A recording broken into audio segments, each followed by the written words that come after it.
Boa noite, gente. Boa noite, ouvintes. Boa noite, professores. Nós damos aqui início a mais uma aula dos minicursos do GELIC. Dessa vez, está dando continuidade ao nosso minicurso To Crime na Mídia, controvérsias sobre o retrato do morto. Começar fazendo uma divulgação das redes sociais, assim como eu fiz na aula passada, né? Pedir para vocês seguirem o GELIC no Instagram, lá onde a gente posta conteúdos, divulga os minicursos. Tem também o nosso Spotify, o nosso YouTube lá. Vocês podem encontrar os minicursos todos postados lá, para ouvir e assistir a hora que quiser.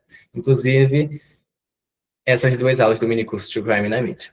A gente também tem o Gelix no WhatsApp, lá a gente faz a divulgação das redes sociais e muitas coisas legais também. E o nosso e-mail, né, que é por lá, por onde a gente conversa, lá você pode tirar dúvidas e etc.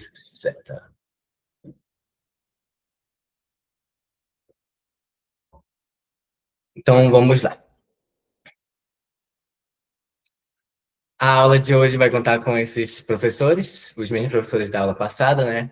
A Sofia Santos, o César Cardoso, o Lucas Mendes e eu, Simon Gomes Salles, que sempre esqueço de me apresentar. Somos todos licenciados em letras em inglês, certo? Na aula passada, a gente falou sobre a ascensão do true crime, sobre o estilo e os principais debates sobre o true crime, né? E na aula de hoje, a gente vai falar sobre o true crime e a influência hollywoodiana no Brasil. A gente vai dar continuidade aos conceitos da aula passada, mas na aula de hoje a gente vai fazer uma análise sobre o filme O Lobo Atrás da Porta, de 2013, né? Para a gente entender ali como funciona essa influência hollywoodiana no Brasil a partir da análise desse filme, né? Que foi mandado para vocês pelo e-mail, né? Um drive para vocês assistirem. Espero que vocês tenham assistido. Mas se não assistiram, tudo bem. A gente vai explicar para vocês o que acontece no filme. Avisos importantes que precisam ser dados. A gravação da aula, como eu disse. Essa aula vai para o YouTube, vai para o Spotify, vai ficar lá para quem quiser ouvir. Participação. Quem quiser contribuir durante a aula, pode ficar à vontade para usar a ferramenta levantar a mão.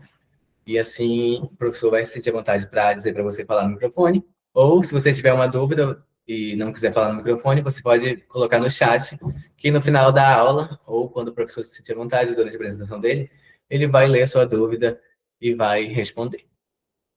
E a lista de frequência, né?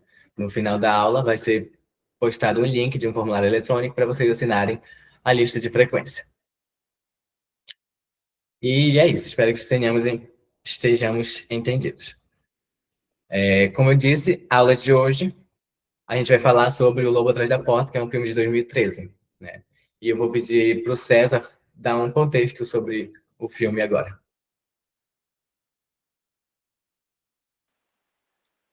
Boa noite, gente. Vocês estão me escutando bem? Tá todo mundo escutando bem? Ótimo, então. Bom, hoje eu vou contextualizar o filme e vou contextualizar, discutir umas narrativas e explicar sobre a sua relação com fatos reais, né? Eu tomei como base a análise desenvolvida no artigo O Lobo Atrás da Porta, Contradições e Ambiguidades do Filme Médio no Cinema Brasileiro Contemporâneo, do Raul Artuso. Bom, o filme, né, foi lançado em 2013, ele é dirigido por Fernando Coimbra e é compreendido como um exemplo significativo do chamado filme médio no contexto do cinema brasileiro contemporâneo. Bom, a obra ela marca um momento de renovação do cinema nacional e ele é marcado pela busca do equilíbrio entre a proposta estética, as mais autorais, e as estratégias narrativas capazes de dialogar com um público mais amplo. Nesse cenário, o filme médio ele vai ocupar uma posição intermediária, né? Ele não vai se tratar de uma produção experimental voltada exclusivamente aos circuitos restritos. Ele também não vai ser um produto puramente comercial. Ele vai muito pelo contrário, porque ele vai caracterizar por combinar a acessibilidade narrativa e o uso de gêneros reconhecíveis e complexidade temática. Bom, nesse contexto, eu vou falar sobre o cinema brasileiro contemporâneo, né, o conceito de filme médio e o próprio filme, né? Eu vou mostrar a narrativa do filme, como ele vai se encaixando nesses aspectos. Eu trouxe uma citação aqui do Orichel, que está no slide, né? Que é, calma aí, só um instante. Outra boa estreia nacional, inspirada no caso policial verídico do Fera da Penha, dos anos 1960, no subúrbio carioca. Ciúme, vingança e desvio levam ao sumiço de uma criança. Clima tenso de investigação policial, tom de tragédia grega, fotografia inspirada e roteiro lacunar, que respeita a inteligência do público. Eu vou tratar muito disso na minha explicação, mostrar esses pontos, né, essas particularidades do filme e contextualizar, né, toda essa narrativa. Bom, o Lobo Atrás da Porta ele vai se inserir nesse contexto ao recorrer de elementos do thriller psicológico e do drama, né? Mas ele não vai abrir mão dessas ambiguidades narrativas e de um aprofundamento das motivações internas das personagens. Bom, o filme, ele, como a gente percebe, né, para quem assistiu, mas para quem não assistiu, eu vou mostrar toda essa narrativa, como que o filme vai se construir em uma história de investigação policial, mas não só isso, como ele vai se mostrar um estudo das relações afetivas atravessadas por ciúme, obsessão, ressentimento e violência simbólica. Bom, a narrativa do filme, ela vai girar em torno do desaparecimento de uma criança, evento que funciona como um eixo estruturador da trama. É que a partir desse acontecimento, a história ela vai se desenvolver por meio dos relatos e das experiências de três personagens principais centrais, que é a mãe da criança, o pai e a amante dela, e a amante dele. Bom, ela vai enfatizar que a narrativa não é apresentada de forma linear. Ela vai se organizar de uma maneira fragmentada, oferecendo ao espectador diferentes versões dos fatos. Essa fragmentação é um recurso fundamental para a construção das ambiguidades do filme, né? Cada personagem ele vai apresentar sua própria perspectiva, marcada por emoções, interesses e conflitos particulares. Com isso, o espectador não tem acesso a uma verdade única ou definitiva, que vai ser muito ele vai ser muito levado a revisar seus julgamentos morais ao longo dos acontecimentos da narrativa do filme. E essa estratégia desloca a atenção de quem cometeu o crime. A gente fica pensando como o crime aconteceu e o porquê das ações. Isso vai reforçar o caráter psicológico da obra. Um outro aspecto central é a relação do filme com os fatos reais, né? Já que é baseado. Só que o filme o caso que inspirou o filme aconteceu no Rio de Janeiro, né, na década de 1960, e que teve uma grande repercussão na mídia nessa época. Só que, no entanto, o filme não vai se propor a essa reconstituição fiel ou documental desse acontecimento. O fato real ele vai funcionar só como um ponto de partida para a construção de uma narrativa ficcional que privilegia o drama, a subjetividade e a ambiguidade moral. Então, essa escolha vai reforçar uma das principais contradições. Ao mesmo tempo em que a gente vai ver o filme se ancorar em um episódio reconhecível da realidade brasileira, ele também vai se distanciar de qualquer compromisso com a objetividade histórica. A referência ao caso, ela vai conferir essa semelhança com a trama e intensifica o seu impacto emocional, mas a abordagem que eles adotaram enfatiza que os conflitos internos das personagens e as dinâmicas de poder presente, os conflitos que a gente vai acompanhar vai sendo intensificada a cada circunstância e essas dinâmicas também de poder que vão estar presentes nessas relações afetivas. E é nessa tensão que a gente vai ver essa acessibilidade e essa complexidade entre a realidade e a ficção, já que o Lobo Atrás da Porta ele se afirma como um exemplo emblemático do filme médio. Como eu citei anteriormente, ele é um filme médio, já que a obra vai dialogar com o público ao utilizar uma narrativa envolvente e elementos do suspense, mas ao mesmo tempo ela vai recusar essas soluções fáceis, apresentando personagens moralmente ambíguas e essas situações que vão desafiar as interpretações simplistas.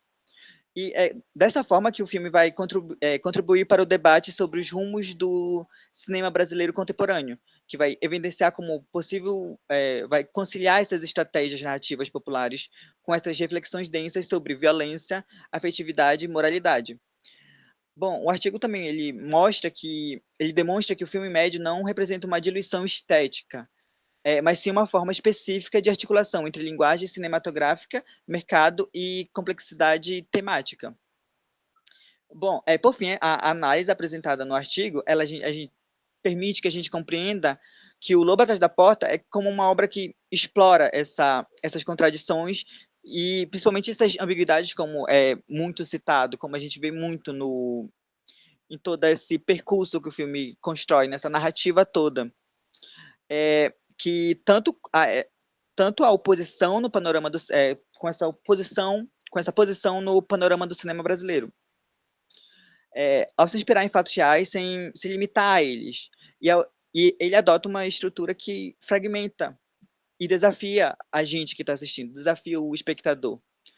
E o filme vai exemplificar as potencialidades e os dilemas do cinema brasileiro contemporâneo, reafirmando a relevância do filme médio como objeto de reflexão crítica, né? Porque o Lobo Atrás da Porta, ele vai muito por esse caminho, ele não vai buscar algo fácil, ele vai desafiar o que a gente vai compreender de tudo que está sendo construído e de tudo que vai se reafirmando, que vai prosseguindo com o passar do que a gente está acompanhando, dos, dos.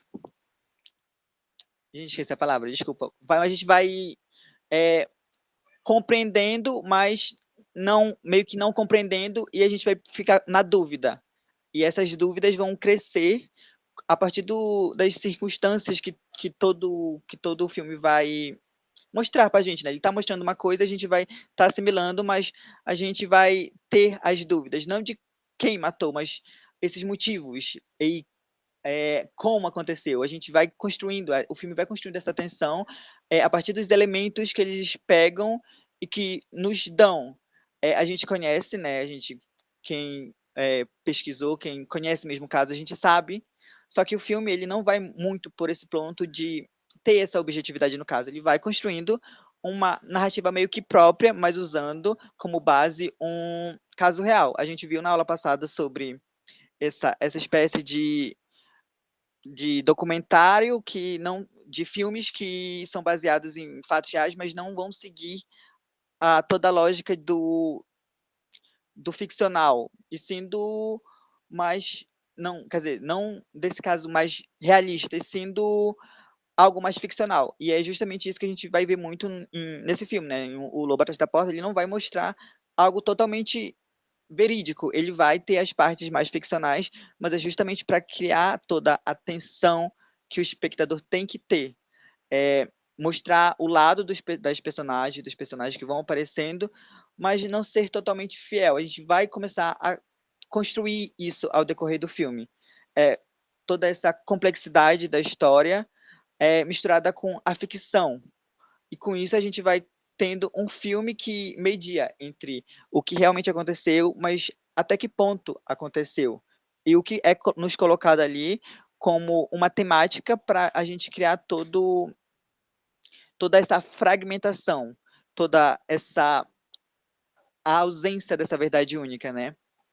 E tudo começa com o desaparecimento, mas no caso, esse é o ponto de partida, né? O desaparecimento, mas o filme vai construindo essa narrativa aos poucos, com todos os elementos que ele busca trazer para nos mostrar, tudo que ele usa para começar a criar essa dúvida no espectador. E nessa curiosidade repentina, a gente fica preso na trama. Então, a gente sabe que tem um caso ali envolvendo, um caso, né? Então, a gente vai começar a se envolver mais, mas esse é o lado mais ficcional, porque ele vai fugir um pouco do que é real para criar toda essa meio que expectativa, toda essa tensão misturada com expectativa para a gente compreender tudo que está acontecendo ao redor, tudo que aconteceu e todo o desfecho que vem logo após. Mas eu acho que é essa parte que eu queria trazer toda essa contextualização do filme, de como ele é inserido como um filme médio, né, que vai mostrar um lado ficcional com um ponto de partida real, mas toda essa ausência de alguns outros pontos, mas com a construção de uns novos para que se mostre mais, como eu posso falar, algo que não vá ser inserido mesmo, tipo, em algo documental. Ele não vai estar documentando a história real, ele vai estar ficcionando algo que existe, mas criando, colocando elementos ali para a gente montar uma própria estrutura de algo que a gente sabe o desfecho, mas que a gente tende a criar toda essa como eu falei mesmo, expectativa, né, para a gente entender o como, o porquê, essas dúvidas que a gente mais vai ter. Como que o caso vai terminar e por quê? Qual é o motivo? Então, o filme vai construir toda essa narrativa baseada nesses elementos. Então, eu acho que é isso que eu queria mostrar nessa estética que o filme tende a buscar para nós espectadores, criarmos uma tensão, essa expectativa. E eu passo a palavra para o Simon. Obrigado. Obrigado, César. Boa noite, gente. É muito interessante o que o professor César fala sobre o Lobo Atrás da Porta ser um filme médio, né? Que o que a gente compreende sobre o filme médio é que ele se vende ali como um blockbuster, né? É um filme que vai ser feito para ser vendido em massa, mas ele também vai se dizer conceitualmente artístico, né? Então ele fica nesse um certo dilema de ser um filme para massa, mas ao mesmo tempo querer ser um filme conceitual e artístico. E isso tem muito. E quando a gente fala assim, blockbuster, a gente associa diretamente aos Estados Unidos, né? Até porque é um termo em inglês, blockbuster. E quando a gente fala Estados Unidos, a gente pensa na Hollywood, né? Hollywood é atualmente um dos maiores exemplos que a gente tem ali de produção cinematográfica. E, consequentemente, Hollywood influencia o mundo inteiro, influencia o Brasil, né? E Hollywood tem muito a ver com o true crime também, quando a gente compreende também o surgimento do true crime ali na época da literatura e quando ele vem a se tornar ali cultura pop no século XXI. Para a gente entender basicamente como funciona Hollywood, como ela nasceu, eu acho muito importante a gente ter alguns conceitos básicos sobre mercado em si, sobre capitalismo, quando a gente compreende que os Estados Unidos ele é uma potência que busca se jogar para o mundo, busca se internacionalizar e busca ali ser, de certa forma, um líder, né? Uma supremacia no mundo. É isso que o mercado capitalista, o mercado estadunidense quer. E Hollywood vai se inserir muito bem, né, nesse contexto, né? Mas também, para entender Hollywood, eu acho muito interessante a gente compreender questões de técnicas cinematográficas, né? E é isso que eu vou buscar aqui entender e mostrar para vocês, né? Vai ser uma análise assim bem introdutória sobre a Hollywood e como ela influencia o Brasil, né? E como o modelo de produção de Hollywood tem tudo a ver com os modelos de produções de true crime. Fazendo um recap sobre a aula passada, na aula passada a gente compreendeu que o true crime ele surgiu lá no século XV e XVI com os panfletos assassinos, né? Ali na Europa, ficou mais popular na Alemanha e na Inglaterra. E logo mais, né, essa ideia de relatar crimes chegou nos Estados Unidos, com a publicação do artigo The Murder of Fedora, que foi publicado pelo Benjamin Franklin, que é aquele cara que está na nota de $100 dos Estados Unidos. E como que o true crime chega nos Estados Unidos? Porque lá, né, em 1730, Estados Unidos era colônia da Inglaterra, então eles tinham muito esse contato entre si. E os Estados Unidos pegou muito um pouco do que tinha na Inglaterra a partir desse contato, né? E ali depois da Primeira Guerra Mundial, os Estados Unidos vai se erguer ali como uma potência muito forte assim, economicamente e culturalmente, né? Ele vai buscar se vender mais e mais a partir da Primeira Guerra Mundial.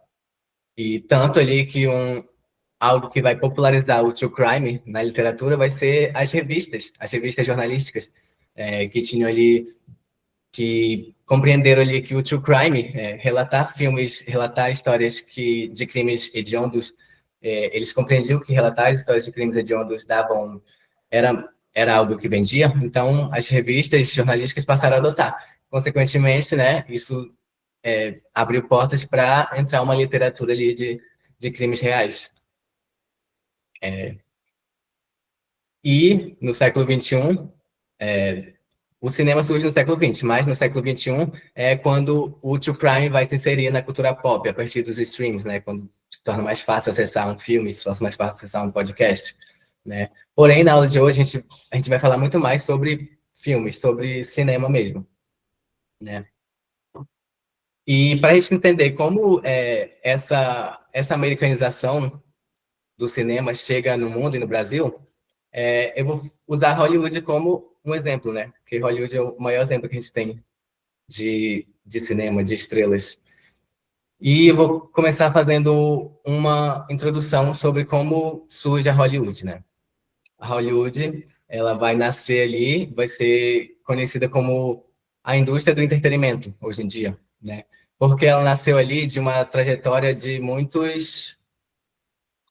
produção, né, de muito investimento, né, como diz aqui no artigo, ela estava diretamente ligada ao seu próprio modo de produção, né, então os empresários, os idealizadores ali de Hollywood, políticos, eles queriam vender um, um Estados Unidos que vendesse, né, que fosse referência mundial.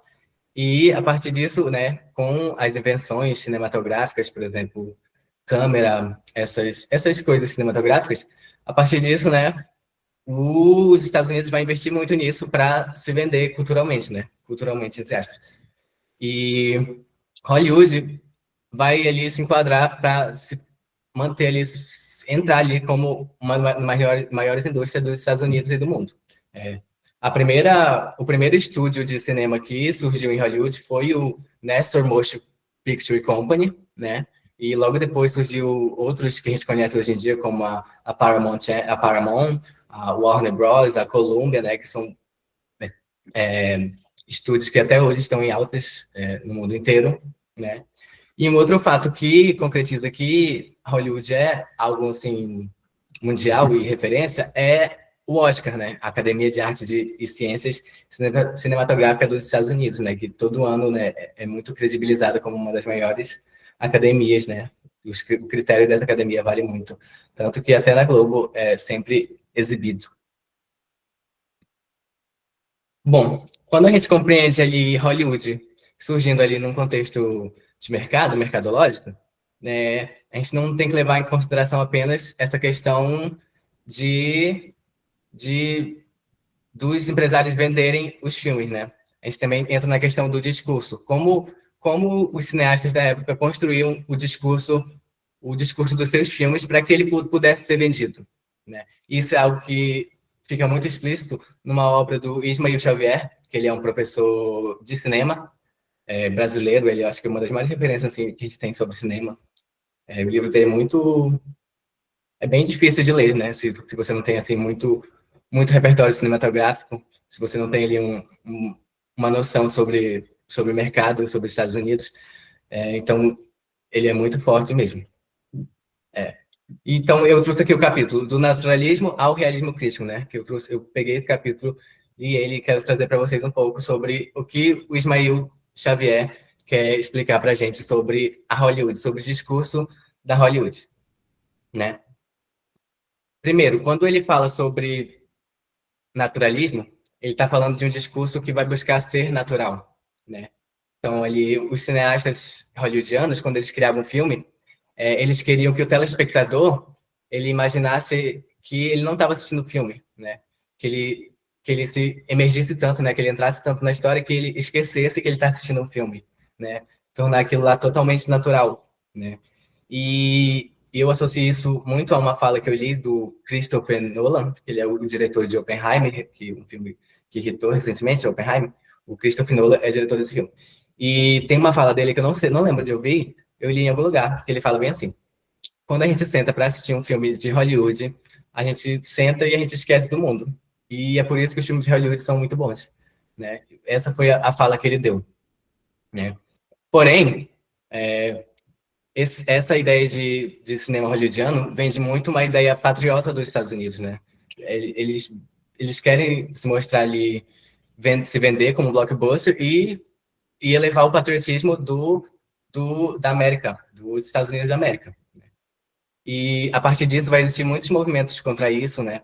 E um exemplo deles é o realismo crítico, né? Que o realismo crítico buscava muito se desprender desse naturalismo, né? E criticar mesmo, usar o cinema como uma arte que vai criticar e não ser um mercado, não ser uma arma mercadológica para o governo, né?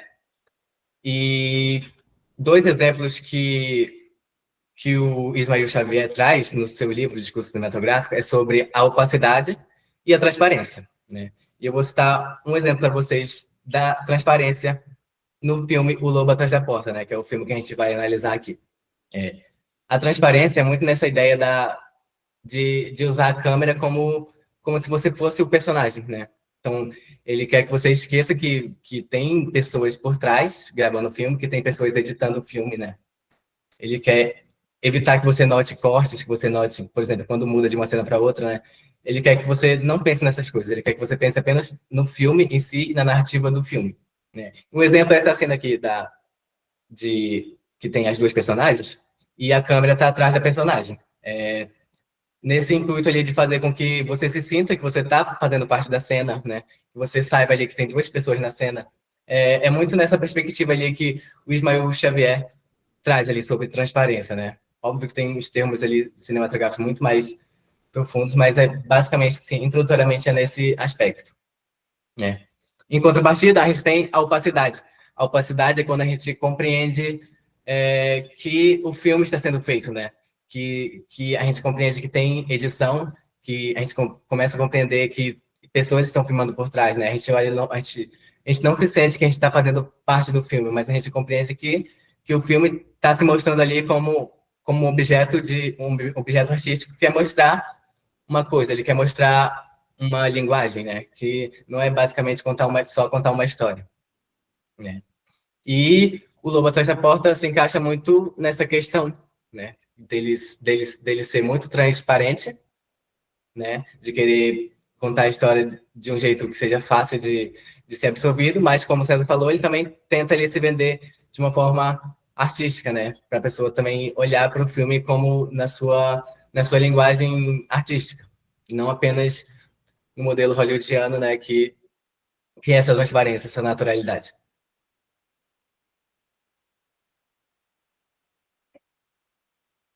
A questão é que os cineastas da escola norte-americana, que deram origem a Hollywood, foram os que melhor conseguiram transformar essas convenções em uma indústria em que o discurso é tratado com a natureza em si e vende o filme como uma produção peça orgânica, sem enunciações aparentes. Bom, então Hollywood se encaixa exatamente no que o Christopher Nolan diz, né? Ele senta na cadeira, ele assiste o filme e ele se sente dentro do filme, ele esquece do mundo e é basicamente isso o que vende, né? Porque o trabalhador trabalha o dia inteiro, né? Quando ele vai assistir um filme, ele não quer saber o conceito do filme, ele não quer saber por que a montagem está daquele jeito, ele só quer assistir uma história que seja natural, né? Que faça ele esquecer da realidade e entrar no mundo no qual ele não pensa tanto. Então, o Hollywood se imergiu ali muito criou ali uma identidade sobre fazer cinema nesse sentido, né? E é isso que a crítica gosta. A crítica, o público, né? Os blockbusters, como a gente chama de blockbuster, é exatamente essa fórmula hollywoodiana de fazer algo que interta, né? Que seja naturalista. Até mesmo com ficção você consegue ser naturalista, né? Por exemplo, filmes da Marvel são super naturalistas, se você for parar para analisar. Mas geralmente a gente não para porque é um filme transparente. Aqui, independente de seus méritos ou falhas, esse cinema, o americano, está presente de maneira massiva no repertório e na memória afetiva de boa parte dos cinéfilos. Inclusive no Brasil, é quase impossível encontrar uma pessoa que não possa citar o nome de um filme ou ator norte-americano, né?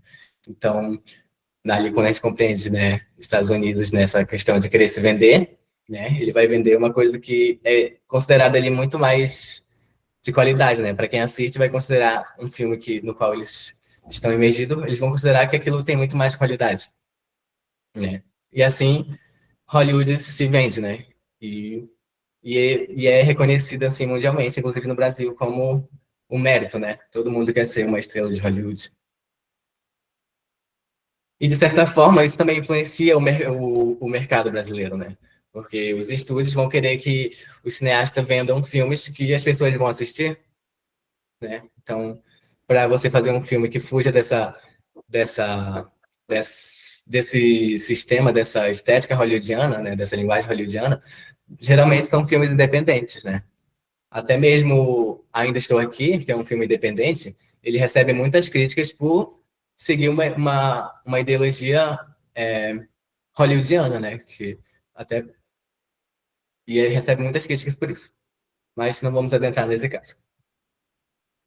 E outro detalhe sobre a influência hollywoodiana no Brasil, aqui como o autor de um artigo aqui, o Creutz, ele pegou da Ancine, o público ali, eu acho que em 2021, era de 181,2 milhões de espectadores, 85,1 optaram por produções dos Estados Unidos, 8% por filmes de outros países e apenas 6,9% de brasileiros, né?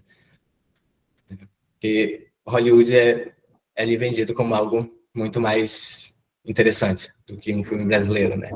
E isso foi um preconceito ali que vem de muita propaganda estadunidense, né? Muita propaganda, né? Às vezes não dá nem para culpar o brasileiro, né? A gente culpa a propaganda.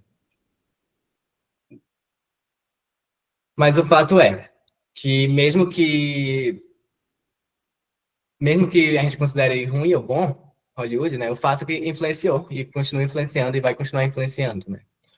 E até mesmo a gente pode considerar essa linguagem hollywoodiana boa, né? Porque muitas vezes as pessoas não querem olhar para um filme de uma maneira mais complexa, né?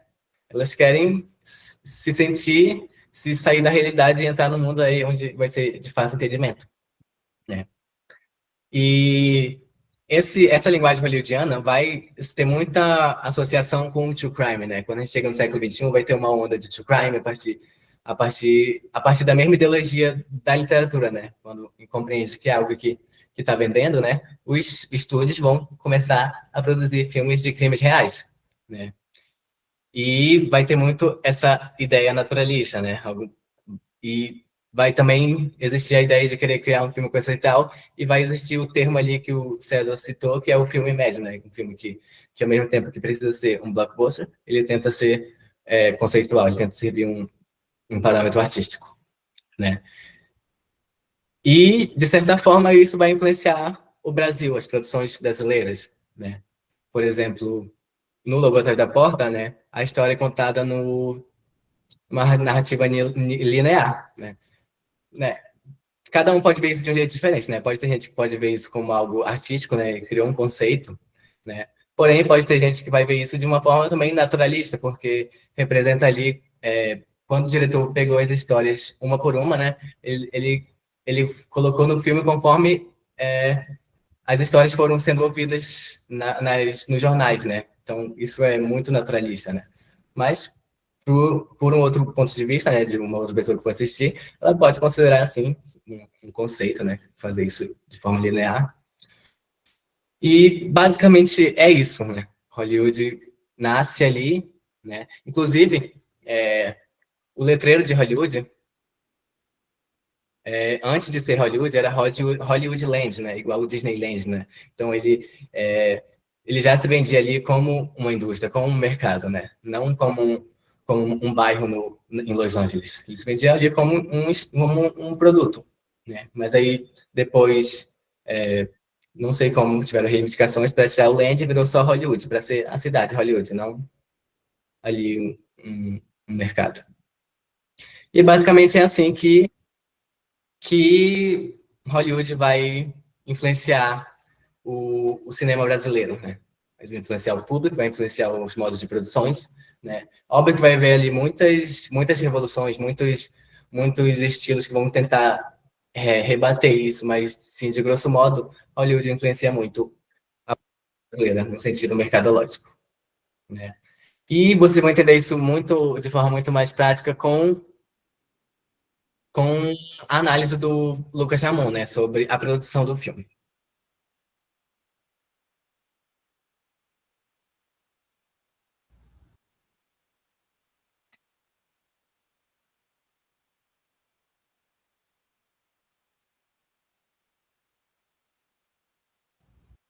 Boa noite. Acho que teu microfone está desligado.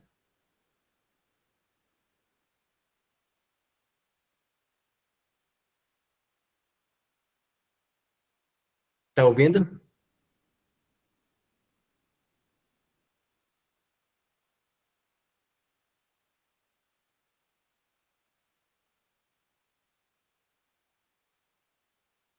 Sim,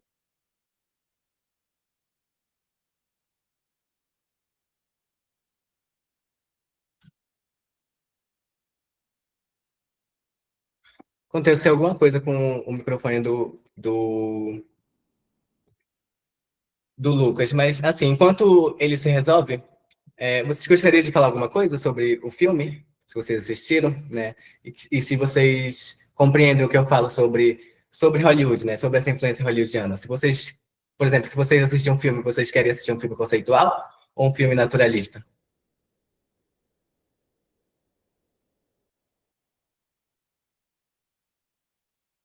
Eu, particularmente, depende muito, né? Às vezes a gente quer assistir um filme que vai exigir menos da nossa mente, né? Mas às vezes a gente quer entender ali o que o cineasta quer falar na sua linguagem, né?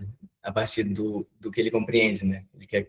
Eu acho muito interessante a gente assistir os filmes nessa perspectiva, né? É muito interessante quando o Ismael Xavier põe isso em pauta, né? Acho que o Lucas Von Ramon vai iniciar, aprofundar a Vocês análise. estão conseguindo me, vocês estão conseguindo me ouvir? Gente? Sim, Ai, eu pelo tá. Todo mundo está conseguindo me ouvir? Normalmente, sem nenhum chiado, falhando o áudio?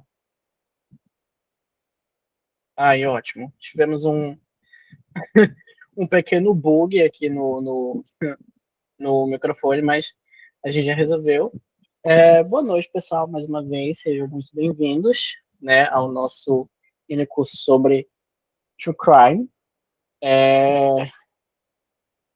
Como a gente já vem comentando desde o começo da nossa aula, a nossa obra de referência hoje, de análise, é o filme O Lobo Atrás da Porta, do Fernando Coimbra. Eu acho que esse filme ele é um dos maiores exemplos de true crime que a gente tem no cinema brasileiro. Inclusive, por muito tempo, esse filme ele apareceu em várias listas nacionais e internacionais como um dos melhores filmes de true crime já produzidos na história do cinema, né? Então não é pouca coisa. Como o Simon comentou no começo da aula, foi disponibilizado um drive para vocês via e-mail, para que vocês pudessem assistir ao filme. Não era obrigatório, obviamente, então quem pôde assistir ao filme provavelmente vai conseguir ter uma imersão maior na nossa análise, mas se você não assistiu ao filme, não tem problema. A gente vai estar apresentando algumas imagens e alguns trechos do filme para referenciar os nossos argumentos. Eu vou focar um pouco não, basicamente toda meu tópico vai ser focado na produção e na direção do filme. A gente vai falar também um pouco sobre como a estética do True Crime, que nós falamos um pouco na aula passada, se aplica sobre esse filme específico. Então a gente tem aqui, né, que o Lobo Atrás da Porta, ele é um filme brasileiro independente, por não ter verbas para grandes efeitos especiais, até porque o filme não se propõe a ser esse tipo de longa-metragem, né? A produção, ela apostou basicamente tudo em duas coisas, que foram especificamente um roteiro muito bem amarrado e atuações poderosas. A gente tem um elenco bem compacto para esse filme. A gente tem basicamente os três protagonistas, que são o pai, a esposa e a amante.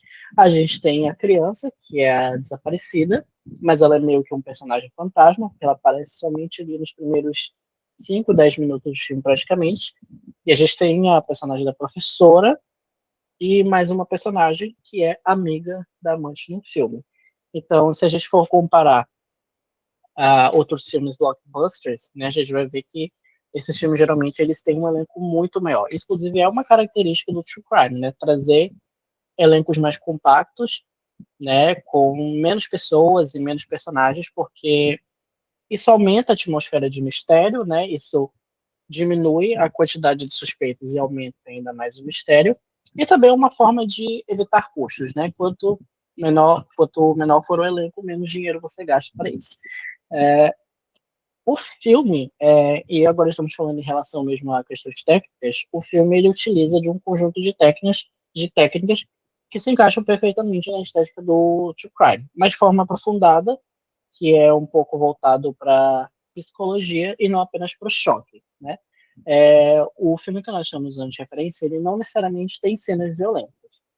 Ele é um filme tenso, ele é um filme que causa desconforto, ele não é um filme para todas as idades, mas nós não temos, por exemplo, a presença de gore nesse filme. O que é o gore? Que é a violência extrema. Que são filmes onde a gente tem sangue, a gente tem corpos, a gente tem membros. Aqui nesse filme a gente não tem isso, apesar da violência, ela meio que ser também como um personagem fantasma. Ela está praticamente no subtexto dessa produção. Algumas das técnicas, inclusive, que o diretor usa durante a construção narrativa e visual desse filme, é muito interessante se você for parar para observar. Como o Simon comentou anteriormente, né, na questão de transparência, a gente tem a nossa protagonista posicionada aqui, de costas para nós, e é como se nós estivéssemos olhando por cima do ombro dela. Então a direção do filme faz com que nós acreditemos que nós somos praticamente alguém que faz parte daquela história também. Esse filme ele tem esse jogo de filmagem. O diretor ele usou muito do uso de câmeras na mão. Isso geralmente é muito usado em filmes policiais, em projetos de true crime, e em cenas de ação mais enérgicas que envolvem corrida, que são aquelas cenas em que a câmera foca e ela está sacudindo. Isso é o que nós chamamos de câmera na mão. E o filme usa bastante disso, né? Essa câmera mais solta, essa câmera mais tremida, que é justamente para trazer essa sensação para o espectador de que nós estamos dentro da cena, que nós estamos seguindo os personagens de perto, e cria meio que quase um realismo imediato. É uma sensação de que o perigo, né, algo ali é iminente, e a tensão no filme ela é palpável durante todo o projeto. Uma coisa muito presente na produção desse filme também vai ser esses close-ups.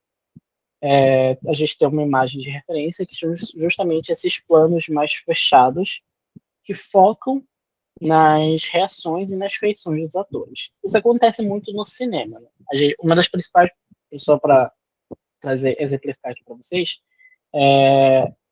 geralmente as atuações no cinema, elas tendem a ser um pouco mais contidas no sentido de linguagem corporal e linguagem facial, porque você tem literalmente uma câmera apontada diretamente para o seu rosto, né? E algo muito expansivo pode acabar caindo na caricatura, né? E uma das coisas que o True Crime evita, né, ao máximo, é justamente a caricatura.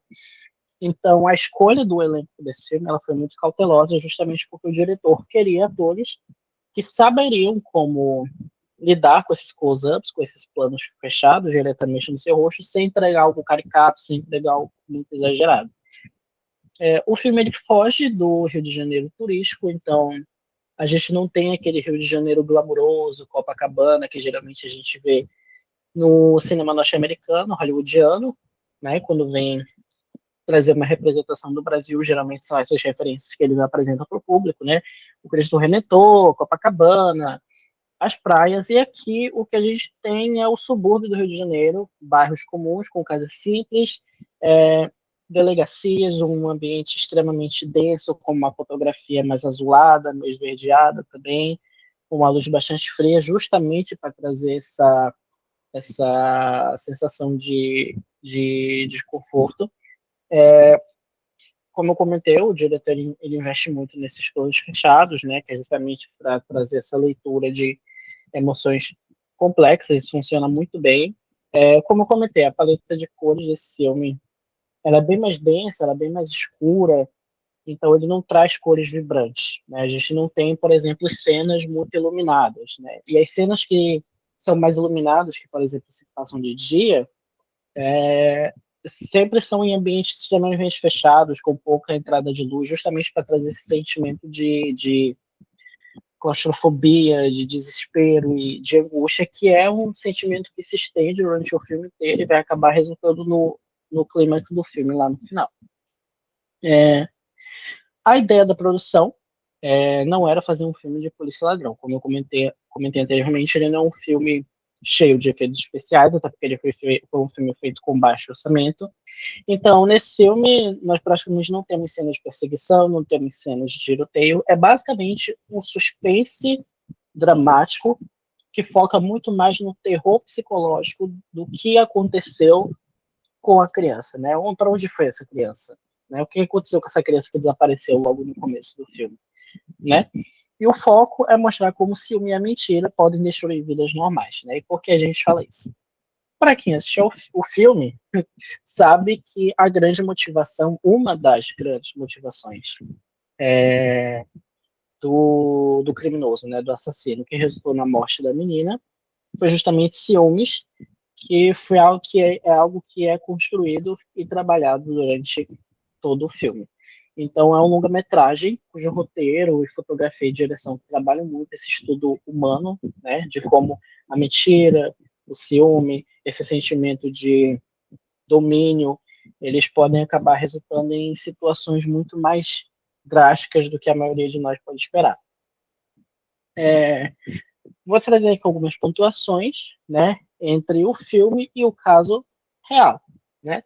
Inclusive, um ponto que durante a divulgação do filme lá em 2013, que inclusive foi o carro-chefe do marketing, foi justamente o quanto esse filme era fiel ao que de fato aconteceu na vida real, né? Como o César comentou anteriormente, enquanto ele explicava um pouco sobre o tópico dele, né?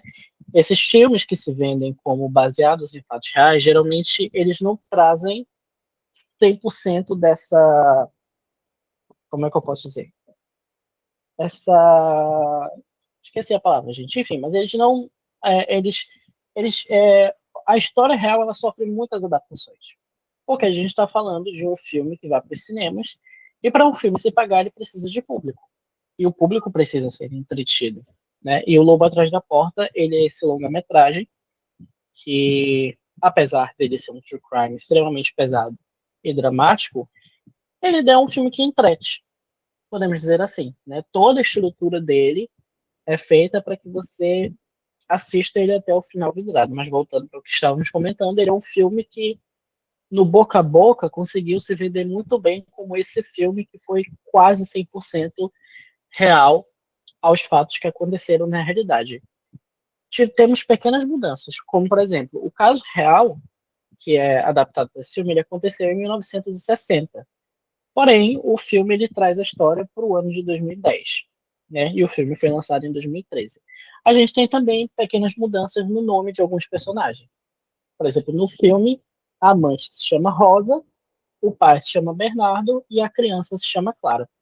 Na realidade, a amante se chamava Neide, o pai chamava Antônio e Taninha era o nome da criança.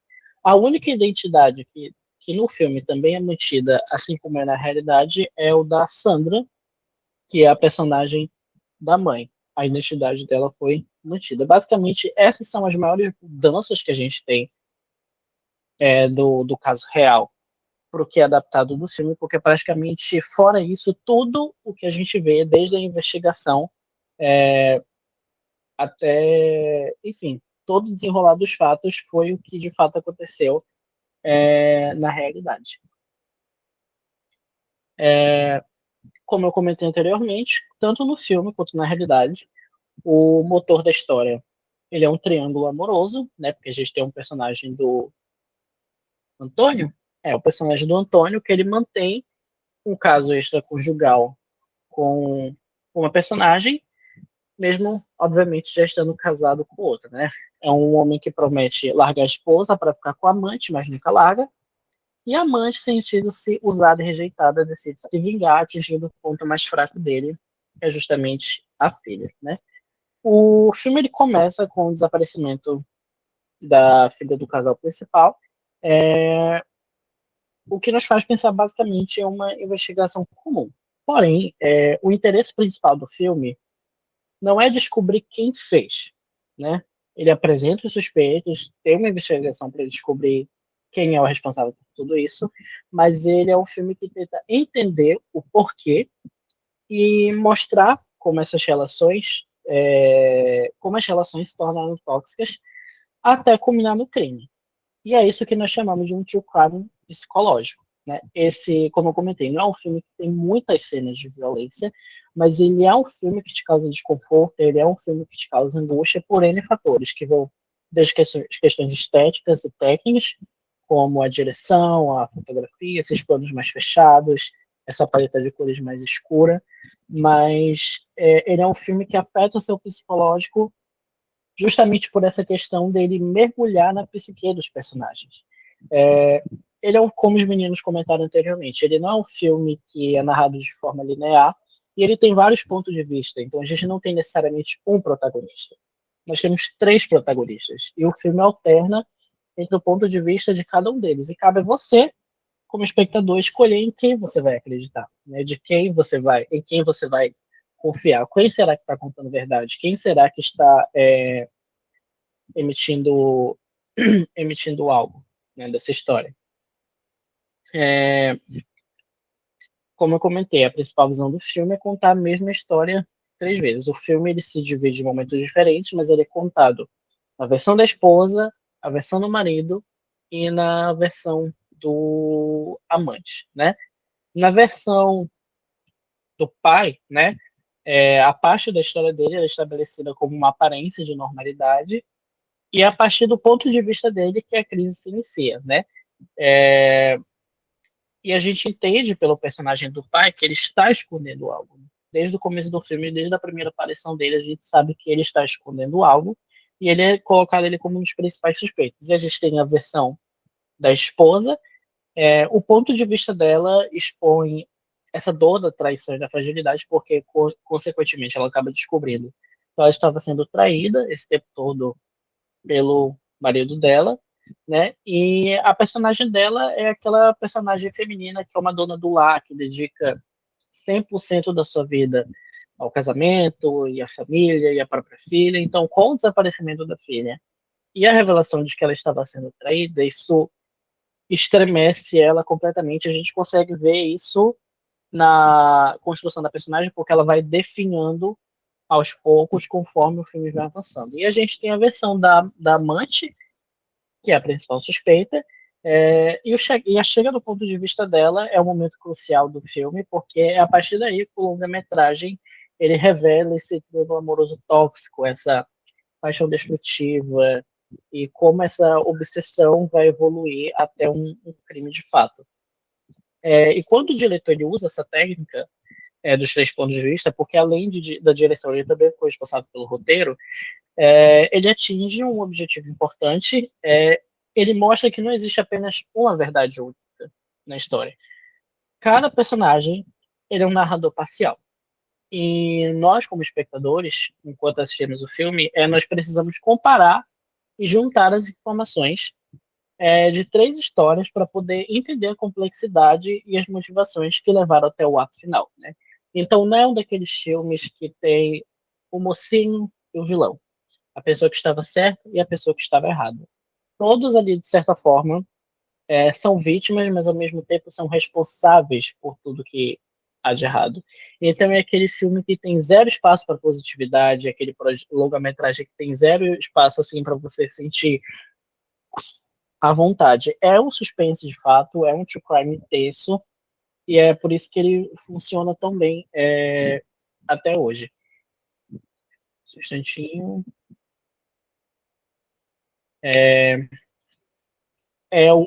Quando eu comentei que o diretor ele evita usar a trilha sonora para forçar a emoção, né? Inclusive, em várias entrevistas, o diretor ele comentou que ele evitou usar a trilha sonora porque ele acreditava que o uso de trilha, o uso de música, ou até mesmo pequeno instrumental, poderia tirar esse senso de realidade do filme e ia se tornar algo mais ele não usou o termo cartunesco, mas vamos usar isso por falta de palavras que eu esqueci aqui. Ele prefere o silêncio ou sons ambientes. Então, enquanto você assiste ao filme, você escuta muito ventiladores, barulhos de metrô, de trem, o que deixa tudo mais cru e muito mais desconfortável de assistir, que é o objetivo do filme, praticamente. Em momentos de briga, a câmera, como a gente comentou, aquele uso da câmera na mão solta, então uma câmera que treme, que balança, passando a sensação de estabilidade. E já no final, quando o crime é revelado, a câmera para e fica fixa, que é basicamente o diretor obrigando você, espectador, a ficar testemunhando aquela atrocidade sem nenhum tipo de corte ou algum tipo de... É como se o diretor olhasse para você e falasse: você vai assistir, isso aqui ia acontecer até o final. É uma cena longa, uma cena que se estende justamente para estender esse sentimento de desconforto. Agora nós vamos falar um pouco sobre o crime que de fato aconteceu na realidade, né? O filme ele foi baseado no caso da Fera da Penha, em 1960, no Rio de Janeiro. Neide Maria Maia Lopes sequestrou a filha de seu amante, uma menina de 4 anos, e a matou com um tiro na nuca, colocando fogo no corpo depois. A gente também tem algumas imagens dela na época. O diretor do filme, né, que é o Fernando Coimbra, que também ele é roteirista, ele se baseou principalmente em extensos relatos e artigos de jornais, porque é um caso que aconteceu em 1960, então tem muitos registros públicos sobre o que aconteceu. E é importante, né, obviamente, isso é bem estabelecido, que o projeto ele não é um documentário. Ele é um filme, de fato, é um longa-metragem que foi feito para ser lançado em cinemas, mas ele pegou o esqueleto da história real, que foi esse triângulo amoroso entre o pai, a sua esposa e a amante, e usou isso como um ponto de partida para criar essa espécie de ficção psicológica, né? O fato, ele não é um relato jornalístico, mas justamente a exploração das emoções. Então a gente vê como esse crime vai afetando os personagens de pouco em pouco. Esse foi um dos primeiros casos de circo midiático no Brasil, né? Então foi esse primeiro caso assim de crime que chocou o país, que o Brasil parou para falar sobre isso. Meu Deus, essa mulher matou uma criança por ciúmes, né? Jornais como o Globo e a Última Hora cobriram o caso dia após dia. A população ficou tão revoltada que tentou linchar Neide na delegacia. E a gente tem aqui um pequeno recorte de uma matéria que foi publicada na época, justamente falando sobre esse caso. A gente fala que esse foi um dos primeiros casos de circo midiático no Brasil, justamente porque foi justamente a partir daí que começou toda a questão de sensacionalismo, inúmeras histórias verdadeiras e falsas sobre o que de fato que tinha acontecido, sobre o assassinato, sobre o desaparecimento da menina. Foi algo realmente extremamente caótico. Eu não estava lá, obviamente, para dizer isso, mas eu acredito que tenha sido. E para finalizar, acho que podemos dizer que esse filme ele é um filme que nos ensina a ver além da superfície do crime, usando a técnica cinematográfica justamente para dissecar ele de uma forma quase que psicológica aqui, sabe? Então é uma obra realmente muito interessante. Se você ainda não assistiu, eu aconselho a você a assistir de fato. Como eu comentei, o diretor ele não usou livros de ficção, ele foi direto na fonte, ele leu arquivos de jornais da época, autos de processo criminal, que são os documentos oficiais da justiça. Ele queria entender qual que era o motivo da criminosa, que é a Neide, né? Ele queria entender o que Neide falava para a polícia e não apenas o que os jornalistas sensacionalistas escreviam sobre ela, né? Porque era basicamente isso. A população brasileira só tinha acesso às informações desse caso através dos jornais, né? E os jornais, obviamente, também tratavam isso como uma forma de entretenimento. Então, essa era uma história que devia ser vendida, era uma história que devia ser destrinchada até o final. Encerro aqui minha análise superficial, porque eu poderia ficar um bom tempo ainda aqui falando um pouco mais sobre as questões técnicas desse filme. E agora eu deixo vocês sob a responsabilidade do meu colega, que vai falar um pouco mais sobre o impacto do filme. Ok, pessoal? Boa noite.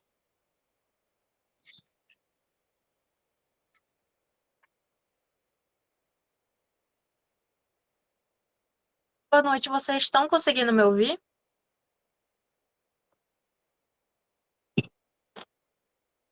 Sim? Ok.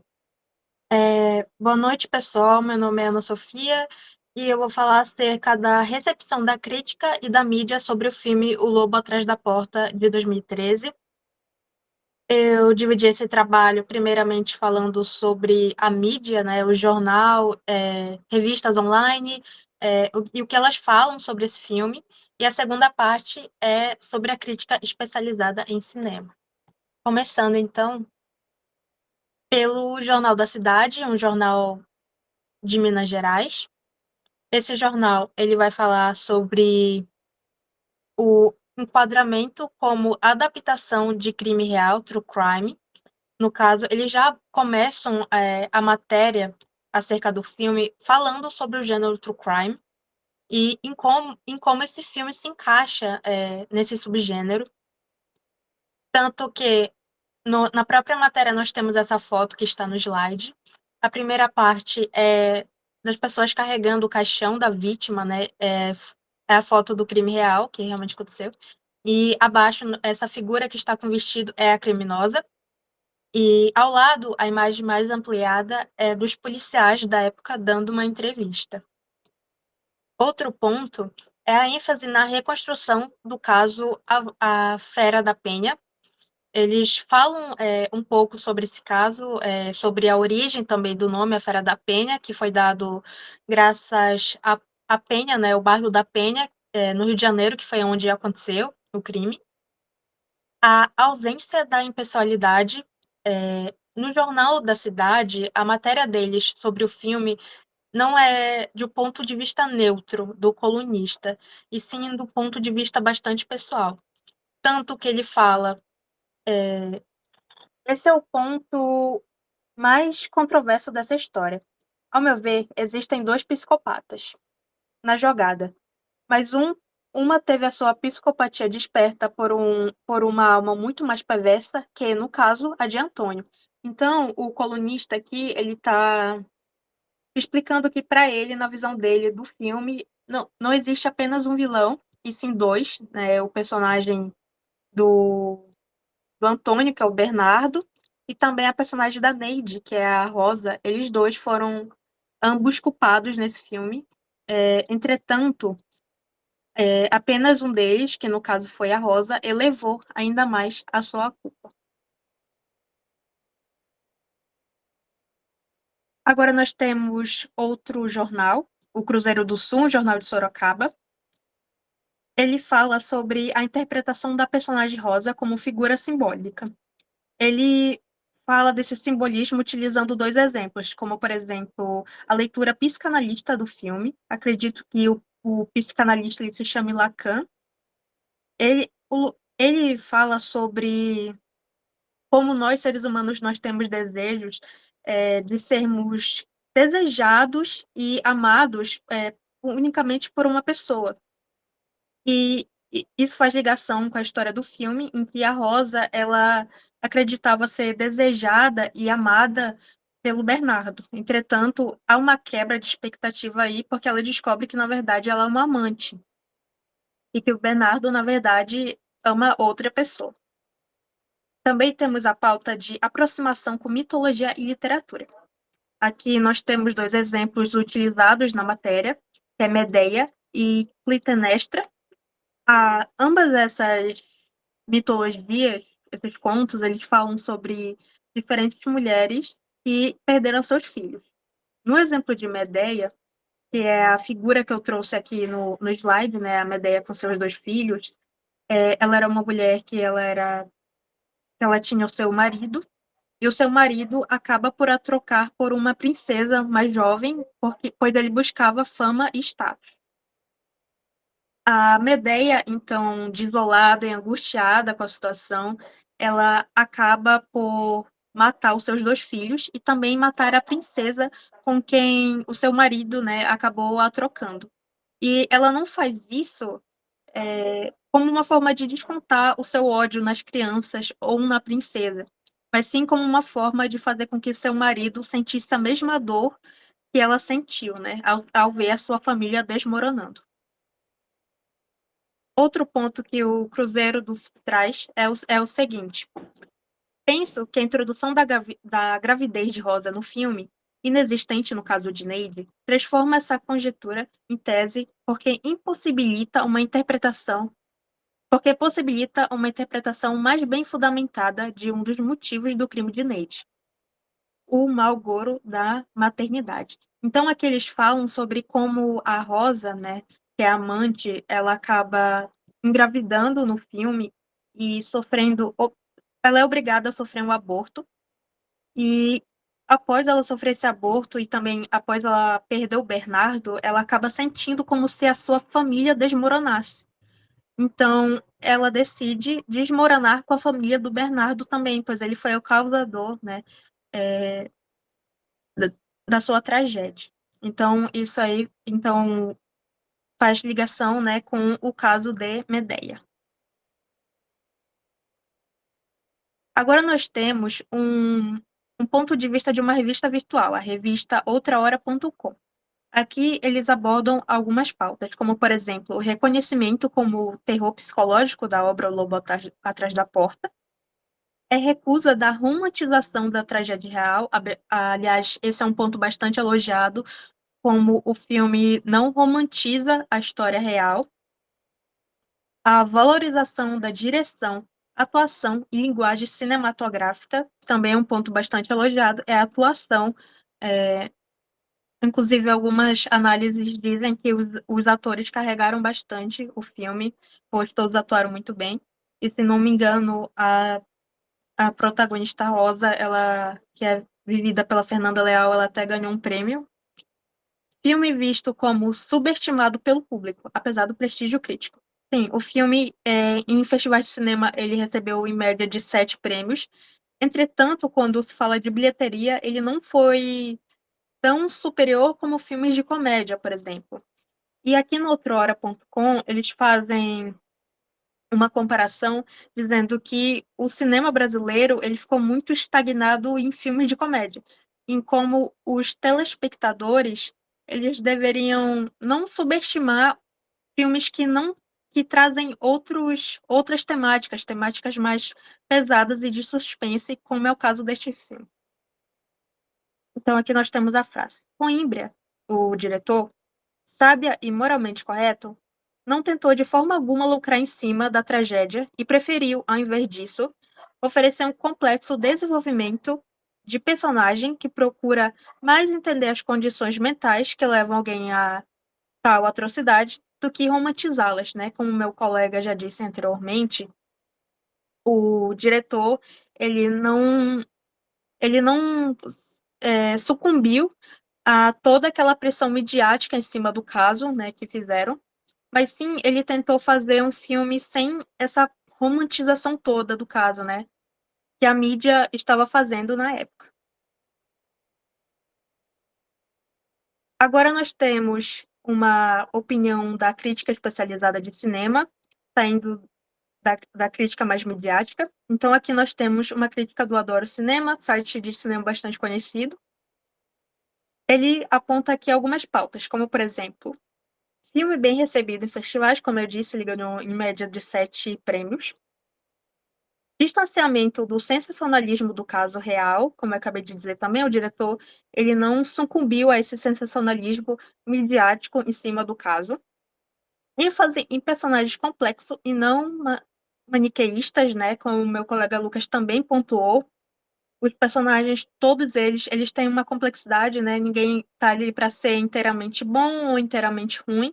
Nós, como telespectadores, seguimos a rotina deles, né, em várias partes diferentes, sejam eles interagindo entre si ou até mesmo em planos em que eles estão meio que sozinhos seguindo a sua própria rotina.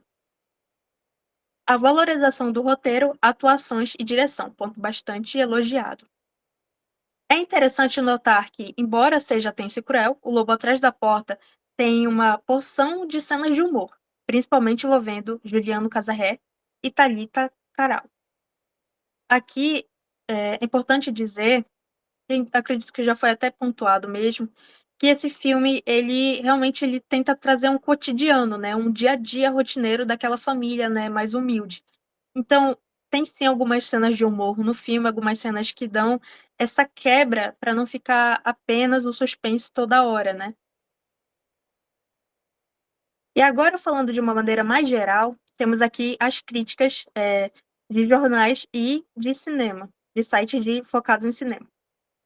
As críticas no geral, elas são bastante positivas, como vocês podem, ver nesse placar. O Adoro Cinema, ele fez um apanhado geral de todas as críticas, de todos os sites que falaram sobre o filme, e juntando todas essas notas, acabou que de 0 a 5, o filme recebeu uma nota de 4,0, uma nota bastante positiva.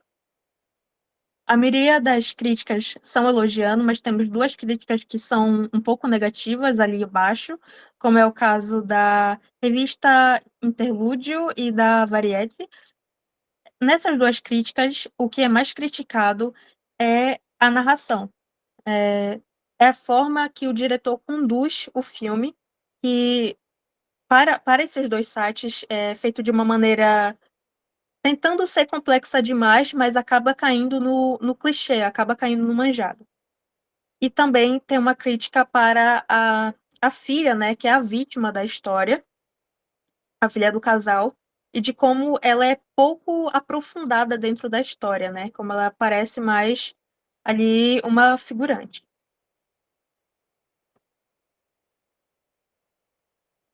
E assim, pessoal, eu encerro minha parte. Obrigada.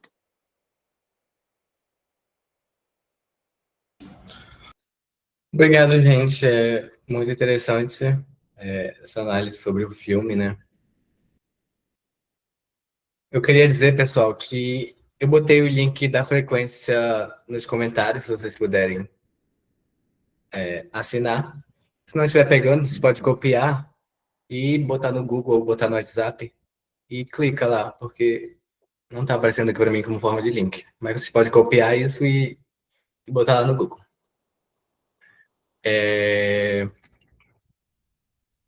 Agora chega o momento mais legal do mini curso, que é nosso momento de interação, né? Se vocês tiverem alguma coisa para acrescentar, alguma pergunta, eu gostaria muito de ouvir.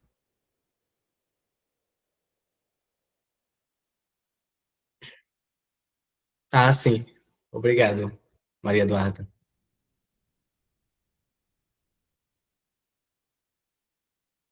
Vou fixar a mensagem da Maria Eduarda.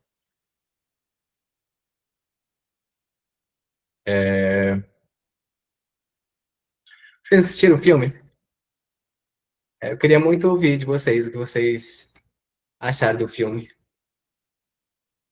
Se vocês acharam nessa questão ali de um filme médio, né? Um filme blockbuster e um filme que quer se dizer artístico, né? Se vocês olham para o filme, vocês veem um filme blockbuster ou vocês veem um filme dito conceitual? Para quem assistiu o filme? Ou para quem sabe? Ou a galera dos ministrantes, né? O que vocês acham, assim, do ponto de vista de vocês? Vocês consideram ele muito mais um blockbuster ou muito mais um filme artístico, assim? É, eu acho que ele não chega a ser um blockbuster, porque como a Sofia comentou, apesar de ser muito aclamado pela crítica, ele é um filme que ainda é muito subestimado pelo público, e de fato, ele não é um filme muito lembrado, né, na filmografia brasileira. Eu acho que ele foi lançado no momento errado, porque eu tenho certeza que se esse filme ele fosse lançado agora em 2025, 2026, em alguma plataforma de streaming, ele faria muito sucesso, levando em consideração o quanto o é popular hoje em dia. A gente vê muito, por exemplo, como a gente citou na aula passada, a Tremembé, que foi lançada no Prime Video, fez bastante sucesso, e agora foi renovada para uma nova temporada. Mas é basicamente isso. Eu acho que ele teria um potencial para ser um blockbuster se o diretor tivesse o objetivo de vender ele como um blockbuster, né, um filme que foi feito para atrair as pessoas para o cinema, mas a gente sabe que não foi esse o caso. E também porque acredito que tem essa questão, ele é um filme subestimado pelo público, mas acredito que se em algum momento o TikTok ou qualquer outra rede social descobrir esse filme, ele começar a viralizar, acho que ele vai ter o momento dele, como a gente já viu acontecer com todas as outras obras por aí. Muito obrigado, Lucas. Agora eu vou ler aqui o comentário do Lorenzo. Ele falou bem assim: acho bem legal que eles repaginaram um caso antigo numa linguagem atual, sem perder a essência do caso. Nossa, isso é algo interessante mesmo. E a Maria Eduarda colocou: achei bacana, pois não romantizam o caso e também não fizeram ele em formato de documentário. São. A minha opinião, assim, de maneira geral, é um filme muito bom, né? Eu gosto, tipo assim, eu não consumo muito true crime, mas eu gosto de pensar no true crime assim.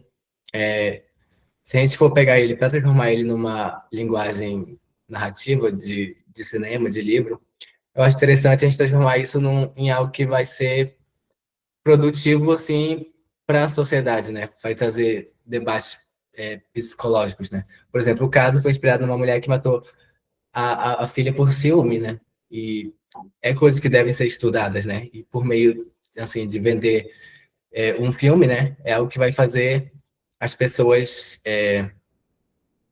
começarem a se questionar, né? Por que existe a maldade humana. Então, eu gosto de como o filme traz isso, né? Não apenas como algo que vai ser apenas vendido. A Maria Eduarda colocou: ele não tem conteúdo gore, mas dá uma angústia imensa, muito mais porque é baseado em caso real. Não consegui ver ele todo. Nossa, realmente, só o fato de ser baseado em fato real é uma agonia, né? E eu acho que é isso, gente. Todos assinaram a frequência? Se puder mandar um joinha.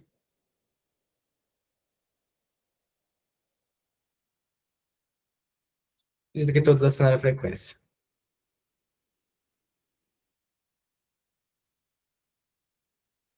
Então, basicamente, gente, espero que vocês tenham gostado do minicurso. É o último minicurso do ano, é a última aula de True Crime, né? Espero que vocês tenham gostado dessa parte que eu falei sobre Hollywood, né? Eu acho que seria muito interessante mais para frente ter um minicurso só sobre essa questão de influência hollywoodiana, né? Seria muito interessante, porque aqui foi muito mais introdutório. E é isso, gente. Eu vou encerrar a gravação. Ai, meu Deus, como encerra?